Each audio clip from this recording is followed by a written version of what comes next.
What if your biggest problem isn't a lack of discipline, but the system you're using to build it? Why do you make a plan at night, feel completely motivated, and then abandon it the next morning? What if your brain, your environment, and your habits are making the easier choice almost automatic? The truth is simple. You may not need more willpower. You may need a better system. We've been taught that disciplined people simply have stronger willpower.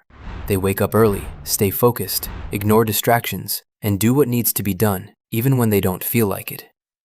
But your brain naturally prefers what is easy, familiar, and immediately rewarding.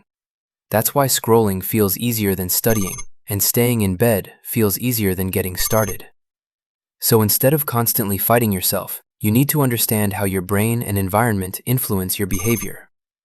In this video, you'll learn how to make discipline easier instead of forcing it.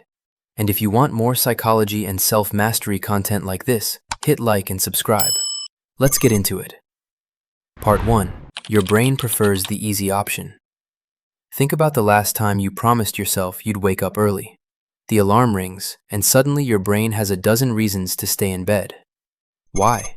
Because your brain naturally looks for efficiency and immediate rewards. Your long-term goal might be fitness, studying, or building a career. But your brain is asking a different question. What feels easiest right now? That's why social media can beat studying, why entertainment can beat work, why comfort can beat effort. Modern life makes this even harder because distractions are everywhere. Notifications, short-form videos, games, and endless entertainment. So constantly relying on willpower creates a battle you're forced to fight every day. And eventually, fatigue wins. The solution isn't always to push harder. Change the conditions that make the behavior difficult. Part 2. Design your environment. Here's the question. Why make the right behavior difficult while making the wrong behavior effortless? If you want to read, keep your book somewhere visible. If you want to exercise, prepare your clothes beforehand. If you need to study, put your phone away. If notifications constantly distract you, turn them off. These seem like tiny changes, but they reduce friction. Your environment influences what you notice, what you reach for, and what you do next. So instead of asking, how can I become more disciplined? Ask, how can I make the right action easier? That's the power of designing your environment.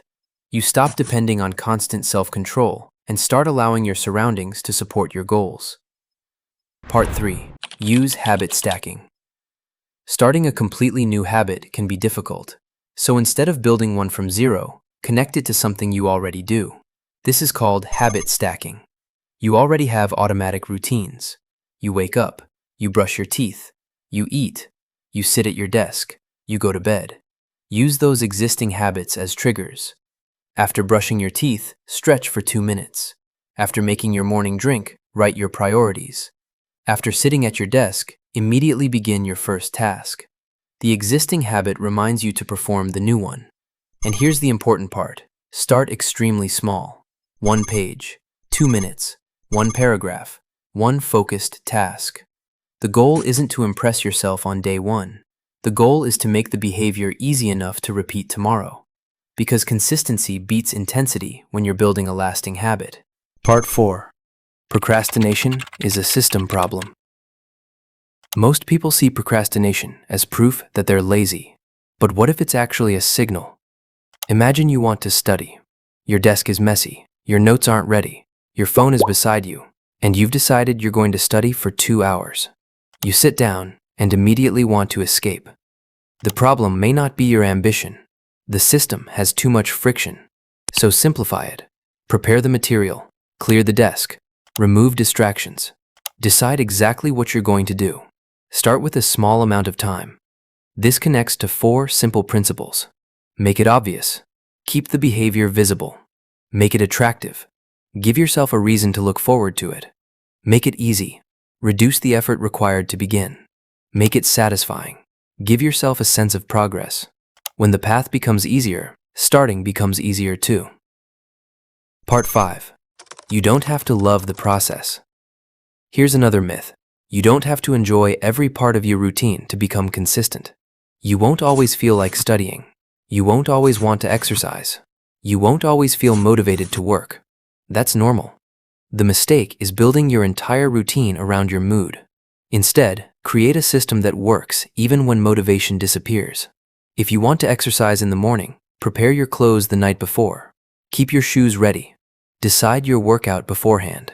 Remove unnecessary decisions. Then, when morning arrives, you don't need to negotiate with yourself. The decision has already been made. That's what consistency looks like. Not always wanting to do the work, but reducing the number of times you have to decide whether to do it. Part 6.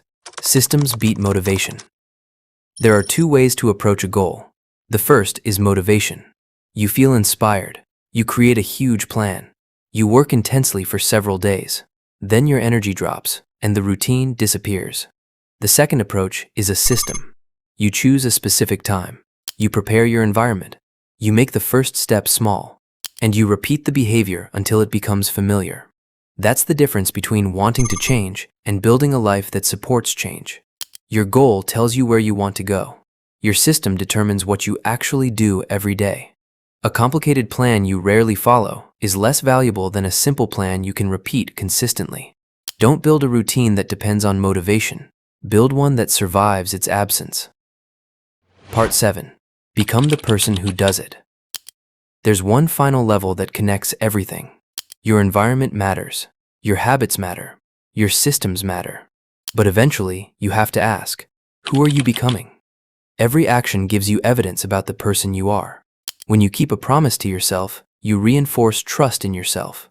When you read instead of scrolling, you reinforce a different identity. When you complete a task even when you don't feel like it, you're proving, I am someone who follows through. You don't need to transform overnight. You need repeated evidence. One decision, one action, one habit at a time. Eventually, what once required enormous effort starts to feel normal. And that's when discipline changes. It stops being something you constantly force. It becomes part of who you are. So what if your problem was never that you weren't disciplined enough? What if you simply built a life where distraction was easy and progress was difficult? You don't need infinite willpower. You need better systems. Make the right action visible. Make it easier to start. Connect it to an existing habit. Remove unnecessary friction. And repeat it until it becomes part of your identity.